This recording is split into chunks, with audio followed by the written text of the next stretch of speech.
Hi friends, welcome to my YouTube channel Einstein Baba. तो आज के इस वीडियो में हम लोग पढ़ेंगे सिंगल कॉलम मैनोमीटर्स या माइक्रो मैनोमीटर्स। ये दो तरीके के होते हैं।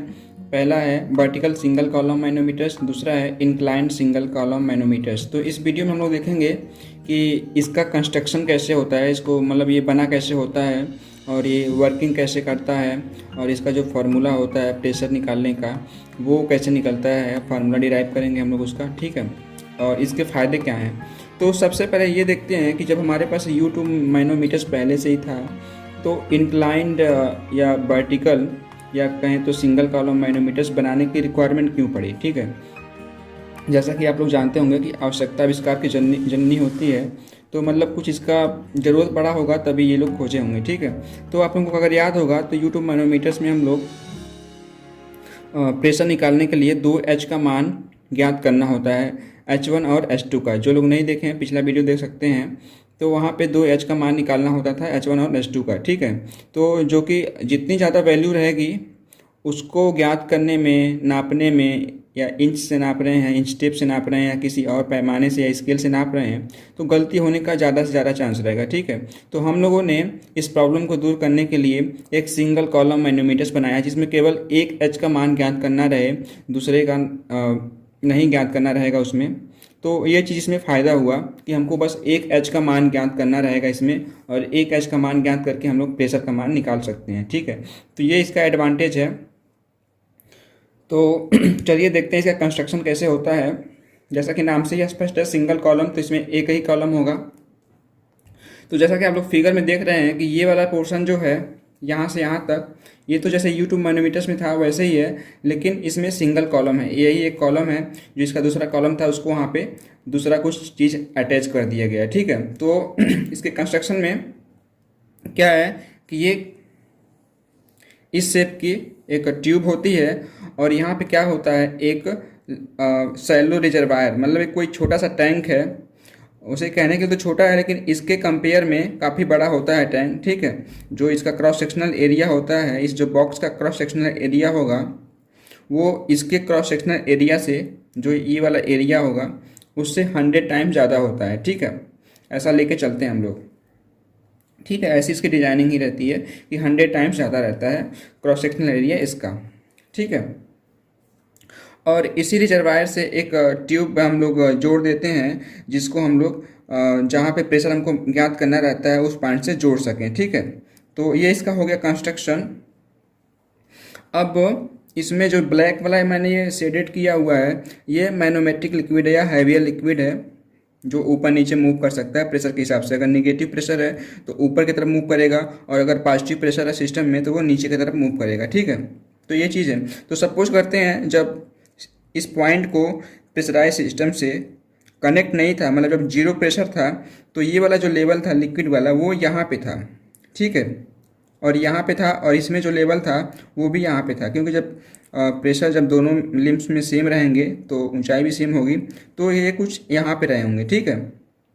लेकिन जैसे ही इस वाले लिम्ब को या इस वाले पॉइंट को हम लोग किसी प्रेशराइज सिस्टम से कनेक्ट किए, तो जब इसको ये पुश करेगा ऐसे बाहर की तरफ, ठीक है, धक्का लगाएगा इसमें, तो जो इसमें लाइटर लिक्विड है वो हैवियर लिक्विड को दबाएगी, ठीक है। तो वो सपोज करते हैं कि दबाने के बाद जो ये इस पॉइंट से इस पॉइंट पे आ गया, ये ब्लैक वाला पोर्शन, वो है डेल एच के बराबर। डेल एच ऊंचाई वो नीचे आ गया प्रेशराइज होने की वजह से, ठीक है। तो चूंकि ये क्रॉस सेक्शनल एरिया बहुत ज़्यादा है, तो इसकी ऊंचाई में जो परिवर्तन होगा या ऊंचाई में जो कमी होगी इसके जो मैनोमेट्रिक लिक्विड है उसमें ये डेल एच है, जो कि बहुत कम है। लेकिन जो इसका क्रॉस सेक्शनल एरिया इस ट्यूब का बहुत ही कम है, तो इसलिए जो इसमें जो ऊंचाई में परिवर्तन होगा, इसमें जो लिक्विड ऊपर चढ़ेगा, इसके कंपेयर में डेल एच के कंपेयर में बहुत ही ज़्यादा चढ़ेगा, ठीक है। तो वो वही हमारा H2 है, ठीक है। जो इनिशियल पॉइंट है, जो उसकी ऊंचाई है, या एक्स डैश जो रेफरेंस लाइन है या डॉटम लाइन है, उससे जो ऊंचाई है H2 है, ठीक है। और पॉइंट ए से या ए डैश से जो इनिशियल पॉइंट की जो ऊंचाई है वो H1 है, ठीक है। तो ये हो गया इसका कंस्ट्रक्शन, और जो फिगर में बनाया उसका एक्सप्लेनेशन। अब देखते हैं कि इसका फॉर्मूला कैसे डिराइव होता है।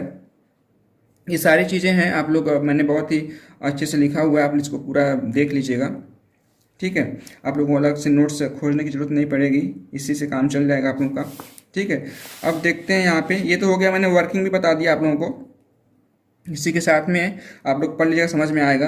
अब फार्मूला डेरिवेशन में देखते हैं, H1 बता दिया मैंने क्या है, datum line x x dash से पॉइंट ए की ऊंचाई है। ठीक है, H2 क्या है, datum line x x dash से हैवी लिक्विड की ऊंचाई है। ठीक है, डेल एच बताई दी आपको। H क्या है, H का क्या है, देखिए यहाँ पे जो सिस्टम का प्रेशर है उसका हेड के रूप में प्रेशर है। ठीक है, इसको हम लोग H मान सकते हैं, लेकिन मैं ऐसे नहीं, यहाँ पे P लिख रहा हूँ। ठीक है, तो जो H है वो सिस्टम का प्रेशर है एज ए हेड के रूप में। ठीक है, तो उसको मैंने H मान लिया, लिखा हुआ है pressure in the pipe in terms of head. ठीक है, और कैपिटल ए, और ए क्या है, कैपिटल ए जो रिजर्वायर था बड़ा था उसका क्रॉस सेक्शनल एरिया है, और जो ए है वो ट्यूब का क्रॉस सेक्शनल एरिया है। और S1 और S2 क्या है, specific gravity of lighter liquid and heavier liquid respectively. ठीक है, तो यहाँ से फिगर से आप लोग देखेंगे तो स्पष्ट होगा, इसमें कोई ज़्यादा दिमाग लगाने वाली बात नहीं है, कोई रॉकेट साइंस नहीं है। मतलब जो फ्लूइड यहाँ पे रहा होगा, जितना ये नीचे आया है उतना ही फ्लूइड तो इसमें ऊपर चढ़ेगा। ठीक है, मतलब जो जिस लिक्विड का जितना लिक्विड का वॉल्यूम जितना होगा इस वाले पोर्शन का, यहाँ से यहाँ तक जो लिक्विड होगा और उसका जो वॉल्यूम होगा वही वॉल्यूम तो इसमें ऊपर चढ़ा होगा यहाँ से S2 ऊंचाई में। ठीक है, तो वही मैंने चीज़ें यहाँ पे लिखा हुआ है कि हम जानते हैं कि हैवियर लिक्विड के आयतन में कमी, ठीक है, जो ऊंचाई कम हुई तो हैवियर लिक्विड के आयतन में कमी रिजर्वायर में ठीक है, राइट लिम में हैवियर लिक्विड के आयतन में वृद्धि के बराबर होगा। ठीक है, इसलिए हम लोग A इंटू डेल एच बराबर A इंटू H2 लिख दिया है यहाँ पे। अब A क्या है, क्रॉस सेक्शनल एरिया। आप लोग जानते हैं कि जो आयतन होता है बेलन का आयतन जो होता है वो cross sectional area pi R square H और ऊंचाई के बराबर होता है। ठीक है, पाई आर स्क्वायर एच जो होता है फार्मूले में, इसको मैं एक अलग से बता दे रहा हूँ आप लोगों को। यहाँ से आप लोग बस इसी पे ध्यान लगाइए, दूसरा चीज़ें होंगी इस पर। तो जैसे कि ये चीज़ है, बॉक्स है, ठीक है, तो इसका आयतन निकालेंगे तो क्या होगा, ये जो बेस है इसका क्रॉस सेक्शनल एरिया कुछ होगा तो वही A है। ठीक है, और ऊंचाई है तो उसी का तो मैंने गुणा किया हुआ है A इंटू एच, लेकिन वहाँ पे क्या हमको डेल एच जो ऊंचाई है उसकी वॉल्यूम निकालना है तो उसमें गुणा कर दिया है। ठीक है, और जो ट्यूब है वो तो हमारा बेलनाकार के रूप में है, तो उसके लिए क्या करेंगे हम लोग, इसका क्रॉस सेक्शनल एरिया कितना है, ये वाला एरिया वो स्मॉल ए माना है, और कितनी ऊंचाई का निकालना है, H2 ऊंचाई का, तो वही मैंने कर दिया है A इंटू और H2, और ये दोनों आपस में बराबर होंगे। तो ये चीज़ है यहाँ पे, किसी को कन्फ्यूजन होगा तो कमेंट बॉक्स में बताएगा। ठीक है, तो वही चीज़ मैंने यहाँ पे किया हुआ है, और यहाँ से मैंने क्या किया, डेल एच का मान हमने ज्ञात कर लिया, इसको हमने समीकरण 1 मान लिया। ठीक है, अब वही चीज़ है यहाँ पे, इसको सामने रखते हैं। अब पॉइंट ए पे प्रेशर, अब पॉइंट ए पे प्रेशर हमको निकालना है, तो हम पहले ही मान चुके हैं सिस्टम का जो प्रेशर है वो क्या है, H है एज ए हेड के रूप में। ठीक है, तो वहाँ से पॉइंट ए पर pressure H, point A dash पे भी प्रेशर क्या होगा, H डैश, क्योंकि सेम लेवल पे प्रेशर सेम होता है। ठीक है, अब पॉइंट बी पर प्रेशर क्या होगा, पॉइंट बी क्या है, पॉइंट बी देख रहे हैं आप लोग यहाँ पे, ये पॉइंट बी है। ठीक है, तो यहाँ पे जो प्रेशर होगा, यहाँ तक प्रेशर प्लस ये वाला प्रेशर है, डेल एच के बराबर जो लिक्विड होगा वो जो प्रेशर क्रिएट करेगा उसको दोनों को जोड़ देंगे, तो टोटल हाइट कितनी हो गई, H1 प्लस डेल एच। ठीक है, H1 यहाँ तक तो H1 है। ठीक है, और यहाँ से यहाँ तक कितना है, यहाँ से यहाँ तक कितना है, डेल एच है, तो दोनों को जोड़ के उसके स्पेसिफिक ग्रेविटी से गुणा कर देंगे तो उसका एज ए हेड के रूप में प्रेशर हो जाएगा। तो वही चीज़ मैंने किया हुआ है, पॉइंट बी पर pressure H plus H1 plus del H into S1 बराबर पॉइंट बी डैश पे प्रेशर। अब पॉइंट बी डैश क्या है, इस वाले लिम में, राइट लिम में जो इसका ट्यूब है, ये चूंकि सेम लेवल पे है तो जो प्रेशर इसलिए यहाँ पे होगा, इस पॉइंट पे वही प्रेशर यहाँ पे भी होगा। ठीक है, सेम लेवल पे प्रेशर समान होता है। ठीक है, तो यहाँ पे भी प्रेशर वही चीज़ मैंने यहाँ पे लिख दिया है।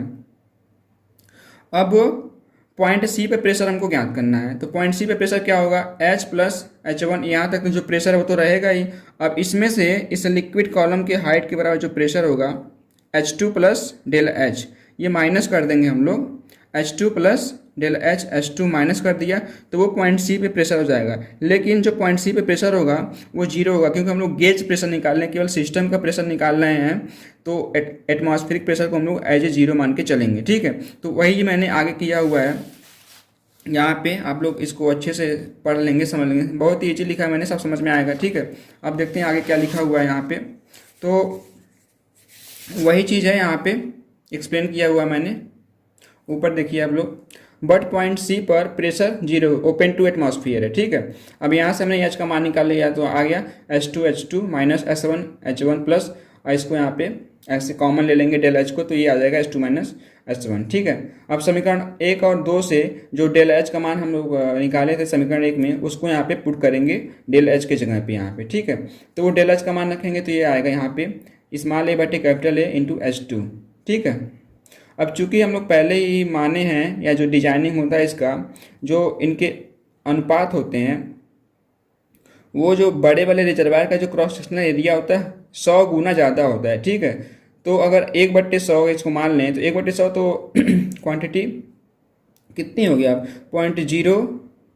0.01 के बराबर होगा। ठीक है, और इस पूरी क्वांटिटी में अगर उससे गुणा करेंगे आप तो ये क्वांटिटी और भी छोटी हो जाएगी। तो इसलिए हम लोग इस पूरे पार्ट को, इस पूरे भाग को हम लोग क्या कर सकते हैं, निगलेक्ट कर सकते हैं। वही चीज़ मैंने यहाँ पे लिखा है, A/A का मान बहुत सूक्ष्म है, इसलिए इस पूरे का मान निगलेक्ट कर सकते हैं। तो यहाँ से H का मान आ गया H2 माइनस S1 H1।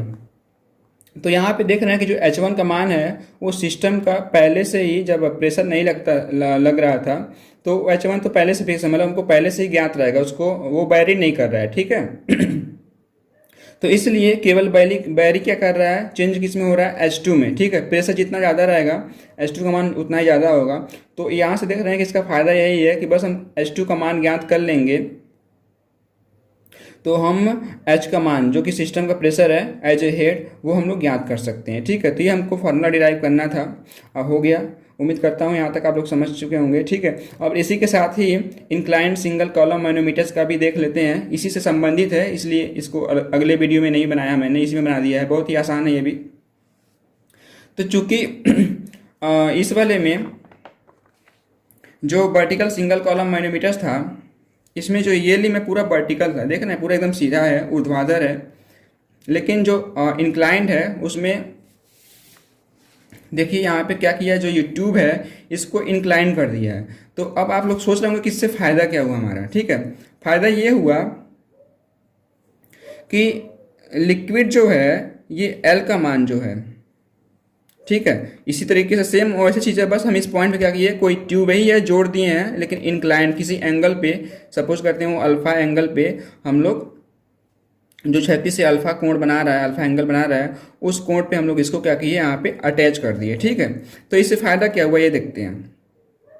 फ़ायदा ये हुआ कि अगर हमको बहुत कम प्रेशर अगर मेजर करना हो, तो अगर ये वाला सिस्टम रहे हमारा, ये वाला सिस्टम रहे और इसमें थोड़ा हमको कम प्रेशर मेजर करना हो, तो जो H2 का मान होगा वो बहुत कम बढ़ेगा। ठीक है, बहुत कम बढ़ेगा, जिसको हम लोग हो सकता हो कि आसानी से मेजर नहीं कर सकते, हो सकता है जो उसमें चेंज हो रहा हो, H2 के मान में परिवर्तन हो रहा हो, वो बहुत कम हो रहा है, तो उसको मानने में, उसको मापन करने में दिक्कत होगी। ठीक है, लेकिन अगर इसी को हम लोग क्या करें, इंक्लाइन कर दें, इंक्लाइन करने के बाद सपोज करें फिगर ऐसे हो गया, तो अगर हम इसमें थोड़ा सा भी प्रेशर बढ़ाते हैं तो जो यल का मान है ये काफ़ी ज़्यादा बढ़ेगा। ठीक है, जो H2 था, इसमें H2 था, इसके कंपेयर में जो यल का मान है, मतलब जो तिर्यक ऊंचाई है, ये जो तिरछी ऊंचाई है, इसका मान इस H2 के तुलना में, जो पुराना वाला फिगर था, इस H2 के तुलना में काफ़ी ज़्यादा बढ़ेगा। ठीक है, सपोज करिए अगर हमको 1 kg का परिवर्तन किए हैं तो H2 के मान में जितना परिवर्तन होगा उससे ज़्यादा यल के मान में परिवर्तन होगा, क्योंकि ये टेढ़ा है, इंक्लाइंड है, इसलिए। ठीक है, अब क्या करते हैं, आप देख रहे हैं कि यहाँ पे अल्फा कोण बना हुआ है और ये L है, मैंने माना हुआ यहाँ से और यहाँ तक, जहाँ तक लिक्विड चढ़ा है इसमें, यहाँ तक हमने यल मान लिया है। ठीक है, तो अब देखेंगे, अगर इस देखेंगे त्रिभुज एक समकोण त्रिभुज बन गया है ये, और इसमें निकालेंगे साइन अल्फा का मान, तो लंब बट्टे कर्ण होगा। ठीक है, तो यहाँ से H2 का मान निकालेंगे तो ये H2 का मान आएगा, क्या आएगा, वही चीज़ मैंने जो मैंने एक्सप्लेन किया है वही चीज़ यहाँ पे लिखा हुआ है। ये जो पॉइंट है, ये पॉइंट तो हम लोग इस वाले फिगर से ही जिस तरीके से यहाँ पे प्रूफ किया है हम लोगों ने, उसी तरीके से यहाँ भी हम लोग प्रूफ कर सकते हैं। ठीक है, तो ये तो मैंने डायरेक्ट लिख दिया। आप लोग जो पिछला मैंने एक्सप्लेन किया है फार्मूला, उससे यहाँ तक आ सकते हैं। ठीक है, उसके बाद यहाँ पे आप क्या करेंगे, ये चीज़ अप्लाई करेंगे कि साइन अल्फा बराबर H2/L। ठीक है, तो यहाँ से H2 का मान निकालेंगे तो आएगा L साइन अल्फा। ठीक है, तो देख रहे हैं कि H2 की जगह पे हम लोग क्या करेंगे, इस फार्मूले में L साइन अल्फा यूज करेंगे। चूंकि इंक्लाइन ट्यूब है तो हम लोग को पहले से पता ही रहेगा कि कितना एंगल पे झुका हुआ है, तो साइन अल्फा का भी मान हमको पहले से पता रहेगा, बस हमको अब L का मान ज्ञात करना रहेगा। ठीक है, तो ये चीज़ है इसमें। उसके बाद आता है यहाँ पे, आगे आ गए हम लोग। अब यहाँ से H का मान जो होगा, H क्या हो गया, अब सिस्टम का प्रेशर हो गया। अब L sine alpha H2 minus H1 S1। अब देख रहे हैं फॉर्मूला इस रूप में, अल्फा के रूप में, मतलब जो ट्यूब है कितने एंगल पे झुकी हुई है उसका साइन और तिर्यक ऊंचाई दोनों का गुणा करके H2 की जगह पे रख देंगे, तो ये हो गया फार्मूला। इस फार्मूला की सहायता से हम सिस्टम का प्रेशर ज्ञात कर सकते हैं। तो ये चीज़ है इस यहाँ पे। अब तो हम लोग ये फार्मूला प्रूफ कर लिए। वही चीज़ मैंने नोट्स में लिख दिया है। चूंकि यूट्यूब मैनोमीटर्स में H1 और H2 दोनों वैल्यू ज्ञात करने होते हैं, इस प्रॉब्लम से निजात पाने के लिए सिंगल कॉलम मैनोमीटर्स का यूज किया जाता है, जिसमें केवल H2 का मान ज्ञात करना होता है, H1 का मान पहले से ज्ञात रहता है। ठीक है, लेकिन वर्टिकल सिंगल कॉलम मैनोमीटर्स की सहायता से बहुत कम प्रेशर हम मेजर नहीं कर सकते, इसलिए हम इंक्लाइंड सिंगल कॉलम मैनोमीटर्स का यूज करते हैं, जिसमें हम H2 का मान 9 ज्ञात करके L का मान ज्ञात करना होता है। ठीक है, L का मान थोड़ा सा ही प्रेशर अप्लाई करने पर H2 की तुलना में ज़्यादा बढ़ता है, इसलिए ऐसा करते हैं। ठीक है, तो ये सारा चीज़ है इस यहाँ पे। उम्मीद करता हूँ ये वीडियो आप लोगों को पसंद आया होगा। प्लीज़ आप लोग पूरा वीडियो देखिए। ठीक है, और जो लोग सब्सक्राइब नहीं किए हैं प्लीज़ आप लोग चैनल सब्सक्राइब कर लें। ठीक है, तो फिर मिलते हैं अगले वीडियो में, तब तक के लिए थैंक यू, धन्यवाद।